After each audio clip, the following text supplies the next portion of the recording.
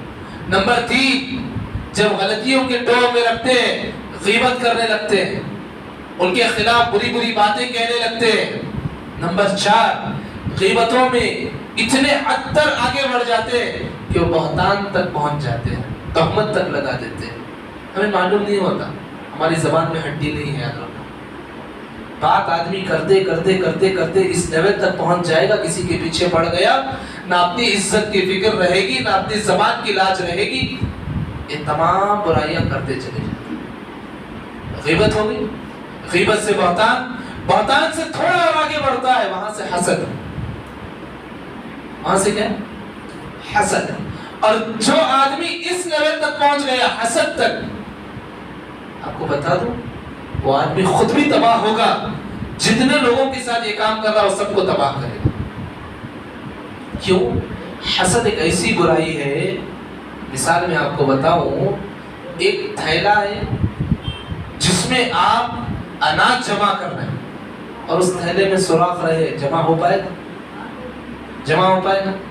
یہ حسد ایک ایسی برائی ہے، آپ دنیا کی بڑی بڑی نیکیاں کر لو، وہ تمام نیکیاں جل کر کے راکھ ہو جائیں. یہاں سے آدمی کا خود کا زوال شروع ہو جاتا ہے. شروع کہاں سے ہوا؟ بدزنی. بدزنی سے ٹوہ سے پھر جو ہے غیبت، غیبت سے بہتان، بہتان سے پھر جو ہے آگے بڑھ کر کے حسد. حسد سے جب بندہ آگے بڑھتا ہے اس کے دل میں کینہ پیدا ہوتا ہے، اس آدمی کے خلاف کینہ پر. کینہ کیسا کینہ؟ عبداللہ ابن مسعود رضی اللہ عنہ سے پوچھا گیا تم رمضان کیسے گزارتے؟ کہا رمضان آتا ہے، چاند دیکھتے ایک دوسرے کو خوشخبریاں دیتے ہیں اور دلوں سے کیا صاف کر لیتے ہیں؟ حسد، کینہ سب ہم صاف کر لیتے ہیں. اور جس دل میں کینہ پرور ہو جائے، یاد رکھو کینے والا ہو جائے، اس کو دنیا کی ہر اچھی چیز بری نظر آنے لگتی ہے. یہاں سے آدمی کا مائنڈ نیگیٹو ہوتا ہے میرے بھائی. منفی آدمی بولتے ہیں، منفی آدمی ہمارے سماج کے بہت سارے لوگوں کو بولتے ہیں یہ منفی آدمی، ہمیشہ نیگیٹو تھنکنگ رکھنے والا. یہاں سے اس آدمی کا زوال شروع ہو جاتا ہے. حسد سے نیکیاں زائل، کینے سے جو ہے خود اس کی شخصیت زائل، اور پھر یہاں آگے بڑھ کر کے دشمنی پیدا ہوتی ہے. جب دشمنی پیدا ہوتی ہے وہاں سے کس مزاج تک آدمی پہنچ جاتا ہے؟ نہ سامنے والے کی عزت کا خیال، نہ اس کی جان، نہ اس کے مال کا خیال. وقت آنے پر جان لینے کے لیے بھی تیار ہو جاتا ہے. جبکہ پیارے نبی صلی اللہ علیہ وسلم کہتے ہیں جو ایک مومن دوسرے مومن کو تلوار، ہتھیار، نوکیلی چیز دکھاتا ہے وہ ہم میں سے نہیں. نوکیلی چیز دکھاتا ہے وہ ہم میں سے نہیں، پیارے نبی کہتے ہیں. اور آدمی دشمنی کے مرحلے سے کہاں چل گیا؟ اللہ حفاظت فرمائے. تو یہ چیزیں ہیں، بدگمانی آدمی کو اس لیول تک لے کر آ جاتی ہے. ایک چھوٹی سی درخواست ہے، جب بھی جس کے متعلق بدگمانی پیدا ہو، دو کام کرنا ہے. یا تو اس کو چھوڑ دینا ہے، کیونکہ وہ ہماری زندگی میں تھوڑی ہے. کوئی غیر آدمی ہے، کیا رہے گا زیادہ سے زیادہ؟ 4 وقت مل بیٹھ کر کے بات کریں گے، بس اتنا ہے. بدگمانی باز اگر ایسی ہے، اپنوں کے درمیان ہے، رجوع کر لو، ملو، دوستی کا ہاتھ آگے بڑھاؤ. اور جو بدگمانی کی چیز کانوں تک پہنچی ہے، حقیقت ہے نہیں ہے معلوم کرو. 10 منٹ کا وقفہ لگے گا، 10 منٹ میں مسئلے کو حل کر لیں گے، حل کر لو، ورنہ 10 سال کی عبادتیں بھی ضائع ہو سکتی ہیں.